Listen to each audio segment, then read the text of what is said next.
మన భక్తి జీవితాన్ని కాపాడుకోవాలని. అందుని బట్టి అపోస్తుల బోధ మీద మీ జీవితాలను కట్టుకోవాలి. నేను ఒక మాట చెప్తున్నాను, you don't have any doubt when you are coming to the Christ temple, you are listening the perfect and apostolic preaching. మీరు అపోస్తుల బోధ మీరు వింటా ఉన్నారు. అందుని బట్టి ఇంకా వేరే మీకు అనుమానాలు అక్కర్లా.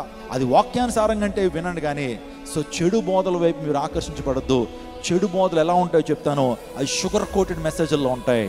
షుగర్ కోటెడ్ మెసేజ్లు అంటే పైన చక్కగా ఆ పంచదార వేసినట్టు ఉంటుంది, వినటానికి చాలా హాయిగా, ఎక్కడ హర్ట్ అవ్వకుండా, ఎక్కడ హెచ్చరింపడకుండా, అబ్బాయి ఎంత బాగుంది, బాగా కవ్విస్తున్నాడే, బాగా నవ్విస్తున్నాడే, జోకులేస్తున్నాడే, మధ్య మధ్యలో సామెతలు వాడుతున్నాడే, ఆ తర్వాత ఇంకా మనలో ఒకలాంటి భయంకరమైన తత్వాల్ని అటువంటి సందేశాల ద్వారా ప్రేరేపించబడుతున్న అవి నీకు నచ్చటం అనేటువంటిది చాలా విచారకరం.